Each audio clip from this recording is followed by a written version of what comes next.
ನಮಸ್ಕಾರ ರಿವ್ಯೂ ಚಾನೆಲ್ಗೆ ಸ್ವಾಗತ. ನಾನು ಸೌಖ್ಯ ಗಾಂವ್ಕರ್. ಪಾಕ್ ಧ್ವಂಸ ಮಾಡಿದೆ ಭಾರತ ಅನ್ನೋದಕ್ಕೆ ಕೊನೆಗೂ ಸಿಕ್ಕೇ ಬಿಡ್ತು ನೋಡಿ ಸಾಕ್ಷಿ. ವೀಕ್ಷಕರೇ, ಈ ನಂಬರ್ಸ್ ನೋಡಿಬಿಟ್ರೆ ನೀವು ನಿಂತಲ್ಲೇ ಹುಬ್ಬೇರಿಸ್ತೀರಾ, ಬೆರಗಾಗ್ತೀರಾ, ಮೈ ನವಿರೇಳಿಸೋ ಕ್ಷಣ ಅಂತಾರಲ್ಲ, ಹ್ಯಾಟ್ಸ್ ಆಫ್ ಇಂಡಿಯನ್ ಆರ್ಮಿ ಅಂತ, ಹಾಗೆ ಎದ್ದು ನಿಂತು ಬಿಡಬೇಕು ಅಂತಹ ನಂಬರ್ಸ್ ಅನ್ನು ನಿಮ್ಮ ಮುಂದೆ ಇಡ್ತಾ ಇದ್ದೀವಿ ನೋಡಿ. ಯಾವ ರೀತಿ ಕಾರ್ಯಾಚರಣೆ ಮಾಡಿದೆ ನಿನ್ನೆ ರಾತ್ರಿ ಭಾರತ ಅನ್ನೋದಕ್ಕೆ ವಿತ್ ನಂಬರ್ಸ್. ಈಗ ಆರ್ಮಿಯಿಂದಾನೇ ಸಿಗ್ತಾ ಇರುವಂಥ ಎಲ್ಲ ಡೀಟೇಲ್ಸ್. 50 ಡ್ರೋನ್ಗಳನ್ನ ಹೊಡೆದುರುಳಿಸಿದ ಭಾರತ ಅಂತ ಸುದ್ದಿ ಆಯ್ತಲ್ಲ. ನೋ, 500 ಡ್ರೋನ್ಗಳನ್ನ ಬಿಟ್ಟಿತ್ತು ಪಾಕಿಸ್ತಾನ.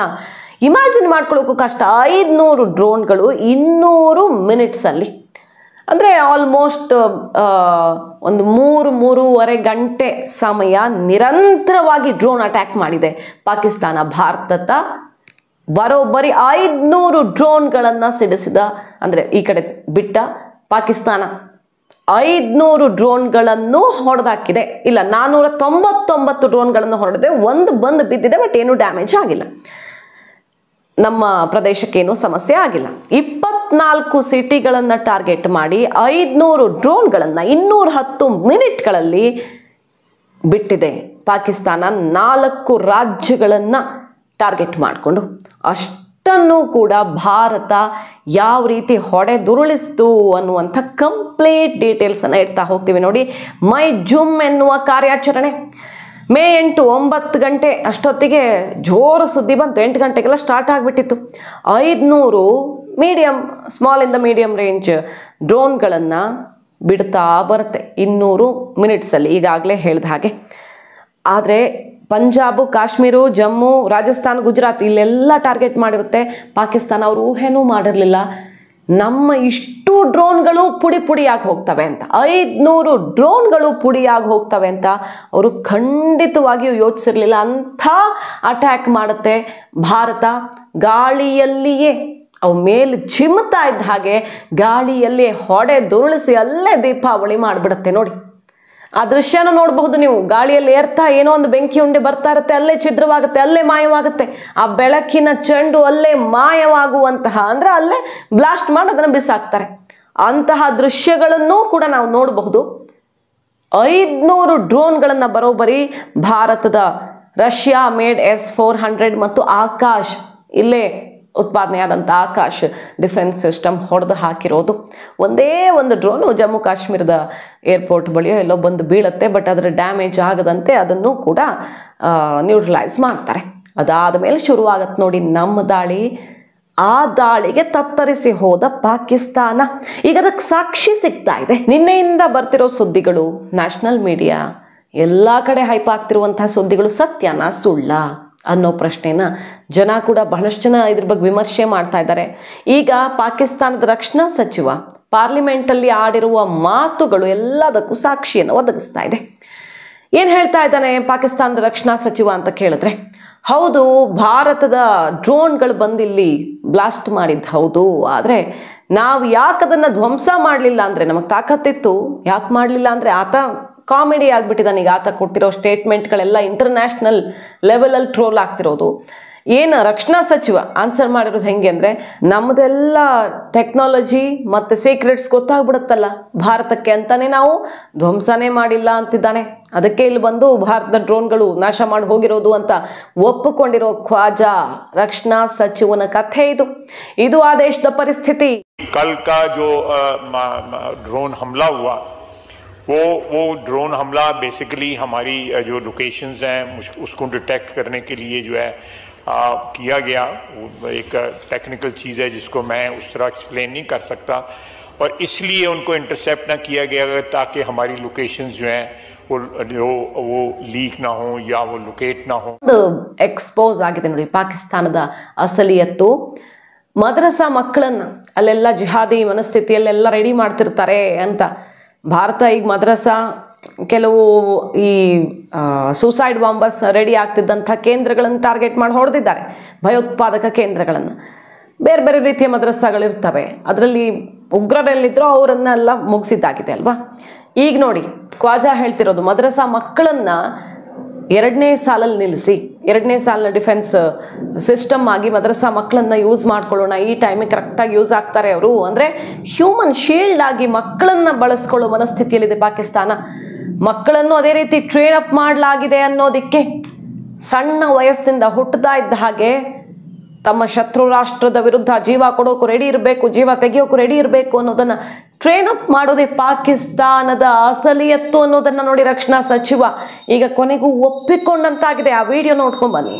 जहां तक मदारस के स्टूडेंट्स का ताल्लुक है, इसमें कोई शक नहीं है कि वो हमारी एक सेकंड डिफेंस लाइन है। वहां पे नौजवान जो पढ़ते हैं अल्लाह के फजल से वो दीन के साथ भी जो है आरास्ता हैं और उसके साथ जो है वो उनके जो वक्त ज़रूरत जो है, जिस तरह उन्होंने फरमाया कि उनको शहरी दफा के लिए या दूसरी ज़रूरतों के लिए जो है ना बिल्कुल 100% इस्तेमाल किया जा सकता है। इस वक्त हमारी अफवाज जो है जनाब डेप्यूटी स्पीकर ಮತ್ತೊಂದು ಕಡೆ ಭಾರತದಲ್ಲಿ ಪಾಕಿಸ್ತಾನದ ಎಲ್ಲ ಕ್ಷಿಪಣಿ ಅವರ ವಿಮಾನ ಬ್ಲಾಸ್ಟ್ ಆಗಿದೆ, ಧ್ವಂಸ ಆಗಿದೆ, ಪುಡಿಗಟ್ಟಲಾಗಿದೆ ಅನ್ನೋದಕ್ಕೆ ಅದಕ್ಕೂ ಕೂಡ ದೃಶ್ಯ ಸಮೇತ ಈಗ ಸಾಕ್ಷಿ ಸಿಗ್ತಾ ಇರೋದು. ಪಂಜಾಬ್ನಲ್ಲಿ, ಅಮೃತ್ಸರದ ಬಳಿ, ಬೇರೆ ಬೇರೆ ಕಡೆಗಳಲ್ಲಿ ಯಾವ ರೀತಿ ನಮ್ಮ ಮಿಲಿಟರಿಯನ್ನು ಟಾರ್ಗೆಟ್ ಮಾಡಿ ಮೊದಲನೇ ಸಲ ಅಟ್ಯಾಕ್ ಮಾಡಿದ 15 ಪ್ಲೇಸನ್ನು ನಾವು ಅಟ್ಯಾಕ್ ಮಾಡಿದ ನೆಕ್ಸ್ಟ್ ಡೇ, ಅದಾದ ಮೇಲೆ ನಿನ್ನೆ ಮಿಡ್ ನೈಟು ಜಮ್ಮು ಏರ್ಪೋರ್ಟ್ ಹತ್ತ ನುಗ್ಗು ಬಂದವು, ಬೇರೆ ಬೇರೆ ಕಡೆಗಳೆಲ್ಲ ಅಟ್ಯಾಕ್ ಮಾಡೋ ಪ್ರಯತ್ನ ಆದವು. ಅಲ್ಲೆಲ್ಲ ಛಿದ್ರವಾಗಿ ಬಿದ್ದಿರುವಂತಹ ಅವರ ಅವಶೇಷಗಳು ಮತ್ತು ಗಾಳಿಯಲ್ಲಿಯೇ ಆ ಬೆಳಕಿನ ಉಂಡೆಯಾಗಿ ಬರ್ತಾ ಇದ್ದಿದ್ದು ಹೇಗೆ ಛಿದ್ರವಾಗುತ್ತೆ ಬ್ಲಾಸ್ಟ್ ಮಾಡಿ ನಮ್ಮ S-400 ಸುದರ್ಶನ ಚಕ್ರ, ನಮ್ಮ ಆಕಾಶ್ ಡಿಫೆನ್ಸ್ ಸಿಸ್ಟಮ್ ಯಾವ ರೀತಿ ಅದನ್ನು ಛಿದ್ರಗೊಳಿಸುತ್ತೆ ಅನ್ನುವಂಥ ಸಂಪೂರ್ಣ ದೃಶ್ಯಗಳು ಈಗ ಲಭ್ಯವಾಗ್ತಿರೋದು. ಅಲ್ಲಿಗೆ ಪಾಕಿಸ್ತಾನದಲ್ಲಿ ನಾವು ಹೊಡೆದಿದ್ದು ಹೌದು ಅಂತ ಅವರೇ ಒಪ್ಪಿಕೊಂಡಂಗಾಯ್ತು, ಇಲ್ಲಿ ನಾವು ಹೊಡೆದಿದ್ದೀವಿ ಅನ್ನೋದಕ್ಕೆ ದೃಶ್ಯಗಳೇ ಸಾಕ್ಷಿಯನ್ನು ಕೊಟ್ಟಂಗಾಯ್ತು. ಇವತ್ತು S-400 ಸಿಸ್ಟಮ್ ನಿಜಕ್ಕೂ ಭಾರತಕ್ಕೆ ರಕ್ಷಣಾ ಕವಚವಾಗಿಯೇ ಕೆಲಸ ಮಾಡಿದೆ. ನಿರ್ಮಲಾ ಸೀತಾರಾಮನ್ ಅವರ ಅವಧಿಯಲ್ಲಿ ಸೈನ್ ಆಗಿದ್ದಕ್ಕೆ ಆಗಲೂ ಕೂಡ ಒಂದಿಷ್ಟು ವಿರೋಧ ಎಲ್ಲ ಕೇಳಿ ಬಂದಿತ್ತು, ಇದು ತುಂಬ ಕಾಸ್ಟ್ಲಿ ಆಯಿತು, ಇದ್ರ ಬದಲು ಬಡವರಿಗೆ ಮನೆ ಕಟ್ಟಿಸ್ಬೋದಿತ್ತು ಅನ್ನೋ ರೀತಿಯಲ್ಲೂ ಚರ್ಚೆ ಆಗಿತ್ತು. ಆಮೇಲೆ ಅಮೆರಿಕ ಇದಕ್ಕೆ ವಿರೋಧ ಮಾಡಿತ್ತು ತರೋದಕ್ಕೆ, ಆಮೇಲೆ ಅಮೆರಿಕಕ್ಕೆ ನಾವು ಕನ್ವಿನ್ಸ್ ಮಾಡಿಸಿದ್ದೀವಿ ಅಂತ ಗುಡುಗಿದ್ರು ನಿರ್ಮಲಾ ಸೀತಾರಾಮನ್ ಅವರು ರಕ್ಷಣಾ ಸಚಿವೆ ಆಗಿದ್ದಾಗ ಬಂದಿದ್ದು S-400. ಇದು ಎಂಥ ಒಂದು ದೊಡ್ಡ ರಕ್ಷಣಾ ಕವಚವಾಗಿ ಕೆಲಸ ಮಾಡಿದೆ ಅಂದರೆ ಭಾರತಕ್ಕೆ ದೊಡ್ಡ ಅನಾಹುತಕ್ಕಾದಿತ್ತು. ಖಂಡಿತವಾಗಿಯೂ ಪಾಕಿಸ್ತಾನದ ಎಲ್ಲ ಕ್ಷಿಪಣಿಗಳನ್ನು ಯಾವುದೇ ಯುದ್ಧದ ಸಮಯದಲ್ಲಿ ಇದು ಎಕ್ಸ್ಪೆಕ್ಟೆಡ್. ಅದಕ್ಕೆ ಸರಿಯಾದ ಸಿಸ್ಟಮ್ ಅನ್ನು ಭಾರತ ಹೇಗೆ ಡೆವಲಪ್ ಮಾಡ್ಕೊಂಡಿದೆ ಎಲ್ಲ ಕಡೆಗಳಲ್ಲಿ ಅನ್ನೋದು ಈಗ ಸ್ಪಷ್ಟವಾಗಿ ಗೊತ್ತಾಗ್ತದೆ. ಇವತ್ತು ಪಾಕಿಸ್ತಾನಕ್ಕೆ ಅತ್ಯಂತ ಮಹತ್ವದ ದಿನ ಮೇ 9 IMF ಇಂದ ದುಡ್ಡು ಬರುತ್ತಾ ಇಲ್ವೋ, 1.3 ಬಿಲಿಯನ್. ಇಷ್ಟು ದೊಡ್ಡ ಮೊತ್ತದ ಹಣ IMF ಇಂದ ಬರುತ್ತೋ ಇಲ್ವೋ ಸಾಕ್ಷಿ ಇಟ್ಟಿದೆ, ದಾಖಲೆ ಇಟ್ಟಿದೆ ಭಾರತ. ನೀವು ಕೊಡ್ತಿರೋ ದುಡ್ಡು, ಧನ ಸಹಾಯ ಯಾವ ರೀತಿ ಭಯೋತ್ಪಾದಕತೆಗೆ ನೀರೆರೆಯೋದಕ್ಕೆ ಬಳಕೆ ಆಗ್ತಿದೆ ಅನ್ನೋದಕ್ಕೆ ಸಾಕ್ಷಿ ಇಟ್ಟಿದೆ ಭಾರತ. ಈಗಾಗಲೇ ವರ್ಲ್ಡ್ ಬ್ಯಾಂಕ್ ಮತ್ತು IMFಗೆ ಏನೇನು ಹೇಳಬೇಕೋ ಕೊಡಬೇಕೋ ಕೊಟ್ಟಿದ್ದಾಗಿದೆ ಭಾರತ ಕಡೆಯಿಂದ.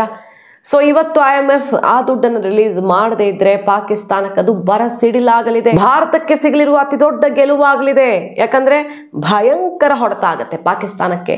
ಹೊರಗಡೆಯಿಂದ ಬರೋ ದುಡ್ಡೇ ಬಂದಾದ್ರೆ ಇನ್ನೇನು ಮಾಡ್ತಾರೆ?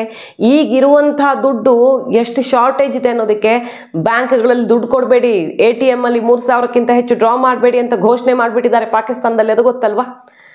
ಈಗ ಅಲ್ಲಿ ಯುದ್ಧ ಮಾಡೋದಕ್ಕೆ ದುಡ್ಡಿಲ್ಲ, ಅಲ್ಲೂ ಹೊಟ್ಟೆಗೆ ಹಿಟ್ಟಿಲ್ಲ ಅನ್ನೋ ಪರಿಸ್ಥಿತಿಯಲ್ಲೂ ಪಾಕಿಸ್ತಾನ ಭಾರತದ ವಿರುದ್ಧ ಹಾಗೆ ನೆಗೆದು ಬೀಳ್ತಾ ಇದೆ.